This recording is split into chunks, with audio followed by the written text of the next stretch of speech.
the day that you have made. Whatever comes, I won't complain. For all my hope is in your name. And now your joy, oh, is my praise. I give thanks for all you have done, and I'll sing of your mercy and your love. Your love is failing, Lord, I am grateful.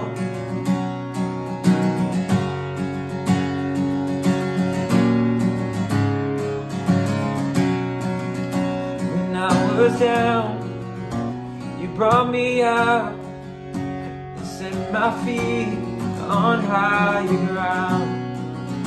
So here I stand, you are my God. Faithfulness, my solid rock. I give thanks for all you have done, and I'll sing of your mercy and your love. Your love is failing, Lord, I am grateful. I give thanks for all you have done. Won't forget all the battles you have won. Your love is failing, Lord, I am grateful.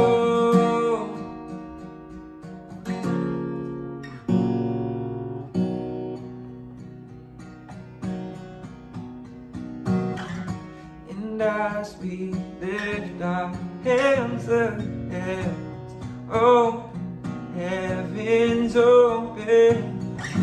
So let our lives declare the love our God has spoken over us. And as we lift our hands, the heavens open, heavens open.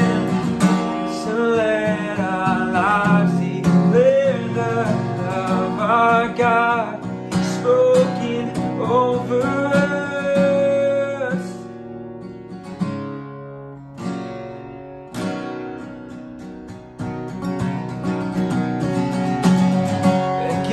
Thanks for all you have done, and I'll sing of your mercy and your love. Your love is failing, Lord, I am grateful. I give thanks for all you have done, and won't forget all the battles you have won. Your love is failing, Lord, I am grateful. Lord, we are grateful for all you've done. Lord, we are grateful. All right, hey, good morning, Gold Creek, Woodinville. We're coming live, well, not live, but in person in my home gym. Like many of you guys, I've built a home gym.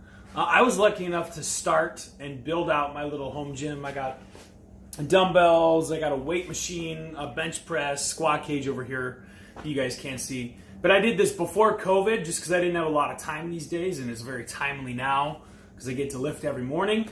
But this is our object lesson today because we're in the 1 Year Bible. We're talking about daily inspiration. Last week I talked about actually being healthy, physically healthy, emotionally healthy. Well, this week it kind of plays in as well. And where we're going to be is 1 Corinthians chapter 12, and it's talking all about the body. And it's using the body as an illustration for the church. So I want to get right into it. 1 Corinthians chapter 12, and we're going to start on verse 18. It says this: "But our bodies have many parts, and God has put each part just where He wants it. How strange a body would be if it only had one part. Yeah, there can be many parts, but one body. An eye can never say to the hand, I don't need you, and the head can't say to the feet, I don't need you." Then in verse 22, in chapter 12, it says this: "In fact, some parts of the body that seem weakest and least important are actually the most necessary." So whatever seems weakest is actually sometimes the most necessary. That's this machine right here. I'm going to give you a little preview of what it does.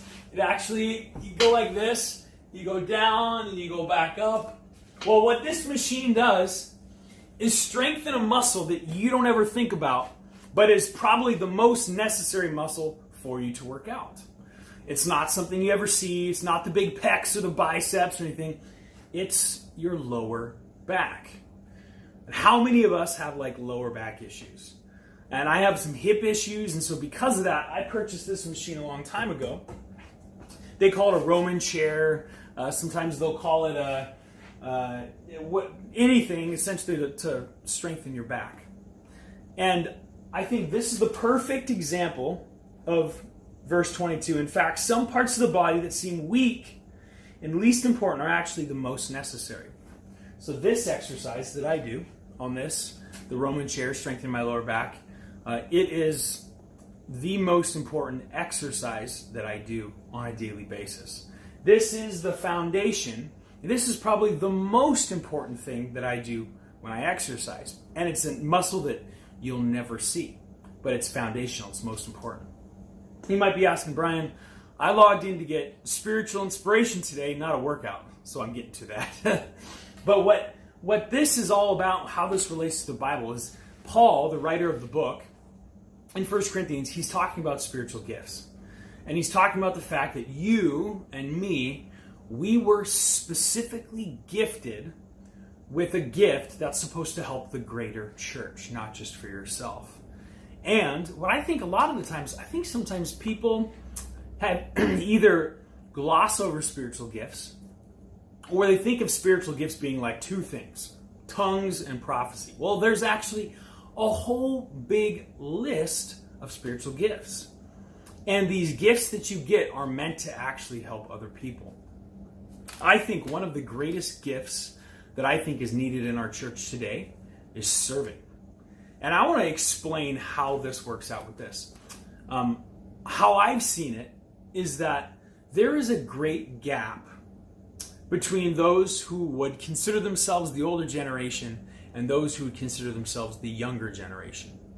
And this gap is that each of those those groups of people need each other.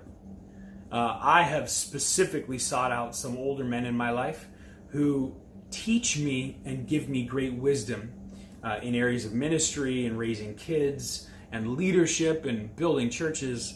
I've had to seek out people who've gone before me with that. And they have reciprocated that when they've talked to me. They said, you know what, it's been life-giving for me to be able to do that, to be able to pour back into somebody who's been where I have been.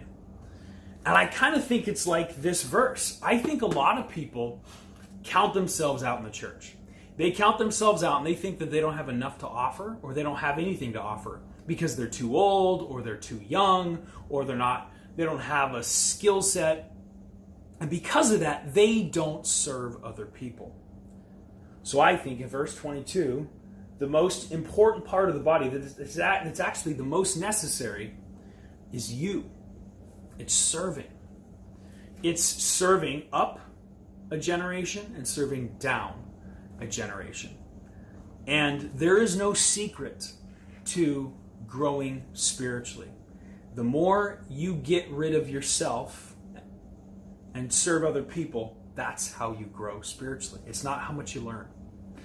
And so when it comes to your spiritual gifts, yes, we get spiritual gifts of prayer and tongues and all these things, but I think one of the things that we lack most is pouring into the next generation. So if you would consider yourself an older generation person, you need to go get into a small group with a bunch of young people.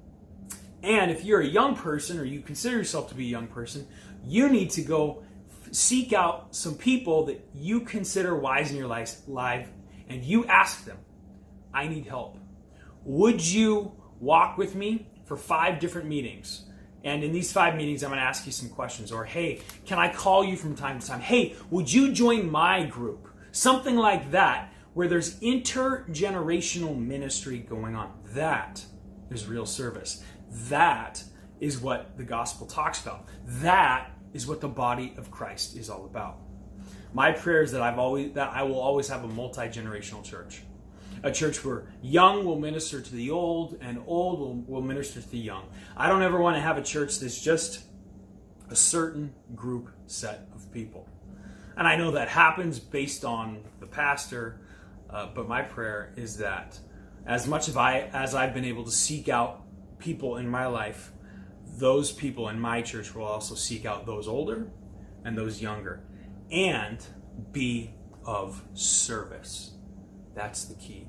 When we have a heart that's willing to serve people, willing to love my brother, willing to ask and invite somebody into a group, whatever that is, that's where real life happens, that's where real ministry happens, and that's where spiritual growth happens. So, there's my encouragement for you this morning.